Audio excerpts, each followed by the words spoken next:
நீதிமொழிகளின் புஸ்தகம் 23வது அதிகாரம் 18வது வசனம். எல்லாருக்கும் நன்றாய் தெரிந்த வசனம்.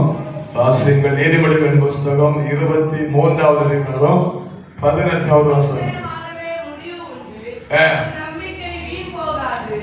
நிச்சயமாகவே முடிவு உண்டு, ஒரு நம்பிக்கை வீண் போகாது.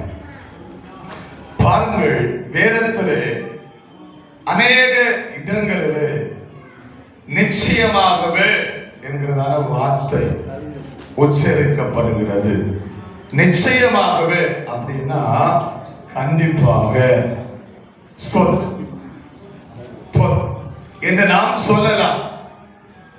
வேதத்திலே பல இடங்களிலே நிச்சயமாகவே அவங்க வாழ்க்கையில பல காரியங்களை செய்வேன் என்று வேதம் பல இடங்களிலே அதை தெளிவாய் சொல்லுகிறது. இந்த கால வேளையிலும் நிச்சயமாகவே என்கிறதான தலைப்பின் அடிப்படையில் சில காரியங்களை உங்களோடு கூட நான் பகிர்ந்து கொள்ள விரும்புகிறேன். ஸ்தோத்திரம். எபிரேயர் 6வது அதிகாரத்தினுடைய 14-15 வசனங்களை வாசித்து பார்ப்போம்.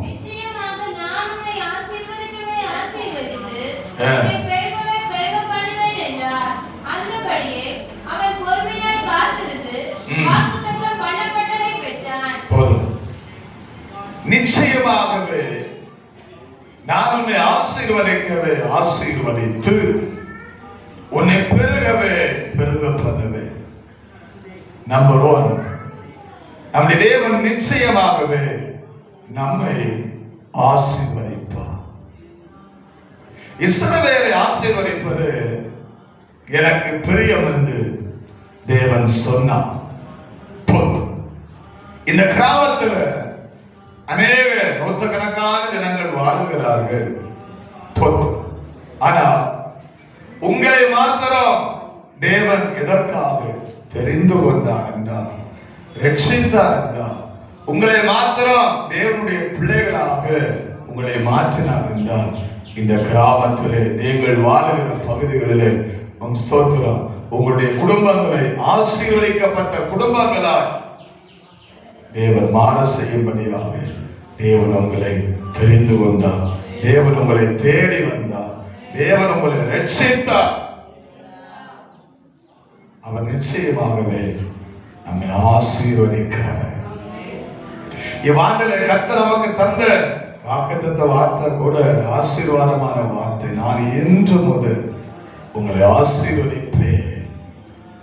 அப்ப அப்படி தேவன் நம்மை ஆசீர்வதிக்க எவ்வளவு அக்கறையா இருக்கிறார், எவ்வளவு ஆட்சியா இருக்கிறார், எவ்வளவு உற்சாகமா இருக்கிறார், எவ்வளவு விருப்பமா இருக்கிறார், எவ்வளவு ஆவலா இருக்கிறார் என்பதை நீங்கள் புரிந்து கொள்ள வேண்டும். இங்கே ஆபிரகாமிடத்திலே கர்த்தர் சொல்லுகிறார், நிச்சயமாகவே நான் உன்னை ஆசீர்வதிக்கவே ஆசீர்வதிப்பேன். தேவநாமத்திற்கு மகிமை உண்டாவதாக. இந்த ஆபிரகாமுடைய வரலாறு எல்லாருக்கும் தெரியும் இல்லையா? ஏசாயா தீர்க்கதரிசியின் புத்தகம் 51வது அதிகாரம் 2வது வசனத்தை வாசிப்போம். பார்ப்போம்.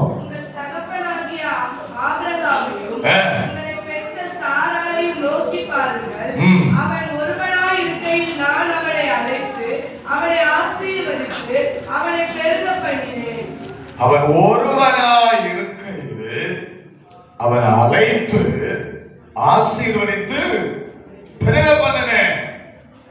தேவன் ஆபிரகாமுக்கு கொடுத்த வார்த்தை என்ன? நிச்சயமாகவே நான் உன்னை ஆசீர்வதிக்கவே ஆசீர்வதிப்பேன்.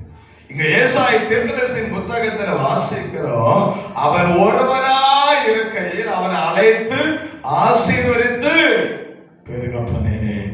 இந்த இறுதி நாட்களில் கடந்து வந்திருக்கிற அன்பான கர்த்தருடைய பிள்ளைகளே, உங்கள் வாழ்க்கையிலே தேவன் ஒரு பெருக்கத்தை கத்தர் கொடுப்பாராக. ஆசீர்வாதங்களிலே ஒரு பெருக்கத்தை கண்டுகொள்ள தேவன் உங்களுக்கு அனுகிரகம் செய்வாராக.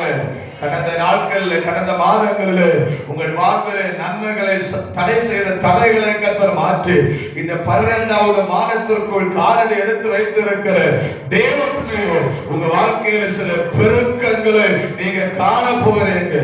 அதை நம்புகிறவர்கள் காண போறீங்க. இந்த வார்த்தை விசுவாசிக்கிறவர்கள் அதை நீங்கள் பார்க்க போகிறீர்கள். ஆமென். ஹல்லேலூயா.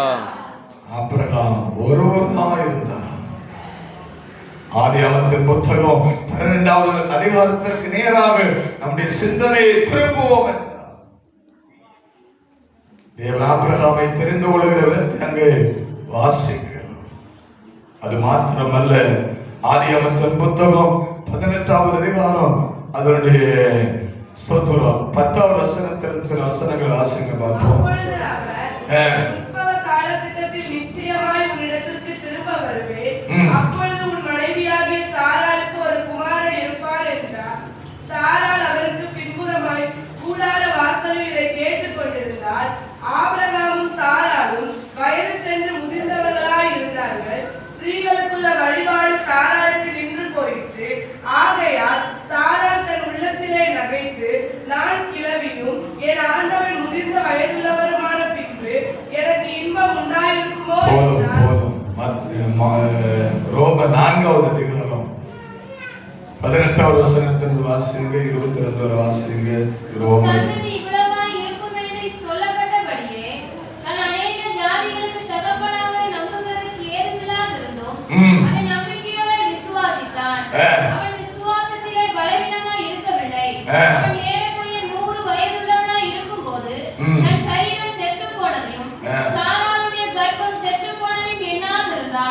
தேவனுடைய வாக்குத்தத்தத்தை குறித்து அவன் அவிசுவாசமாய் சந்தேகப்படாமல், தேவன் வாக்குத்தத்தம் பண்ணினதை நிறைவேற்ற வல்லவராய் இருக்கிறார் என்று முழு நிச்சயமாய் நம்பி தேவனை மகிமைப்படுத்தி விசுவாசத்தில் வல்லவனானான். அல்லேலூயா. பிரியமானவர்களே, ஆபிரகாமுக்கு தேவன் கொடுத்த வார்த்தை நிச்சயமாகவே நான் உன்னை ஆசீர்வதிப்பேன்.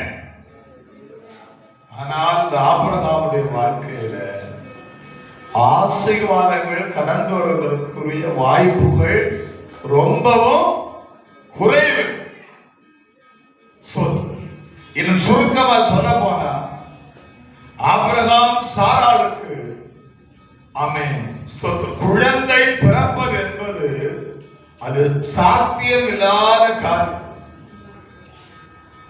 ஏனென்றால் வேதம் மிகவும் தெளிவாய் சொல்கிறது, ஆபிரகாம் வயது சென்ற கிழவனாய் இருக்கிறான்.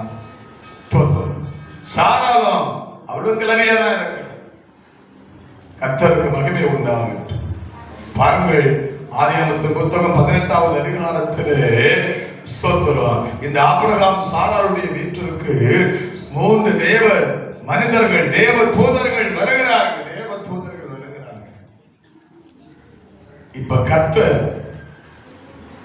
ஆபிரகாமிடத்திலே கேட்கிறார், உன் மனைவி எங்க? அதற்கு ஆபிரகாம் சொல்லுகிறார், கர்த்தரிடத்திலே அவள் கூடாரத்தில் இருக்கிறார். தேவன் ஆபிரகாமை பார்த்து சொல்லுகிறார், நான் மறுபடியும் என்ன செய்வேன், ஒரு குறிப்பிட்ட கால கட்டம் தாண்டி மறுபடியும் ஒரு வீட்டிற்கு நான் வருவேன். அப்பொழுது உன் மனைவி ஒரு பிள்ளையை அணைத்து கொண்டிருப்பார்.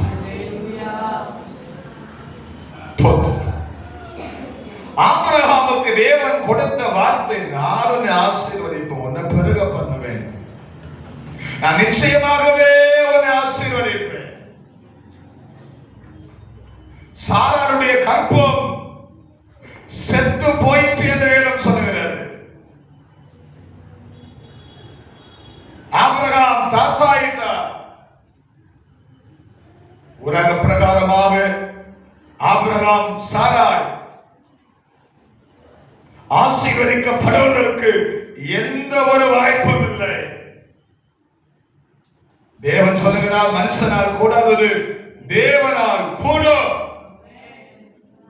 என்னாலே உங்களாலே முடியாதுதான், டாக்டரால முடியாதுதான், மருந்து மாத்திரையினால முடியாதுதான், வைத்தியரால ட்ரீட்மெண்டால முடியாதுதான். ஆனால் நாம் ஆராதிக்கிற தேவனால எல்லாவற்றையும் செய்ய முடியும். சகலவற்றை நமக்காய் செய்ய முடியும். நாம் ஆராதிக்கிற தேவன் ஜீவனுள்ளவர். அவன் நேற்று இன்றும் என்றும் மாறாதவர். அவருடைய வல்லமை இன்றைக்கு குறை